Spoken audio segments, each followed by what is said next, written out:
Saya selalu bilang sebelumnya bahwa siapapun capres 2024 nanti, bagi saya sama saja.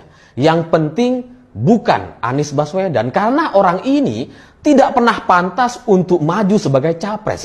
Bahkan jadi calon gubernur DKI lagi, dia nggak pantas gitu. Dengan apa yang sudah dia lakukan selama bertahun-tahun di Jakarta.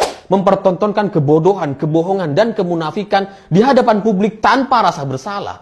Bagi saya orang-orang seperti ini jangan sampai menjadi pejabat di Indonesia gitu. Karena apa yang dia lakukan, dia menutupi kebohongan dengan kebohongan baru, menutupi kebodohan dengan kebodohan baru, sehingga kita masyarakat dipaksa untuk terus membicarakan kebohongan dan kebodohan yang baru sampai kemudian lupa dengan rentetan kebohongan-kebodohan yang sudah dia lakukan sebelumnya.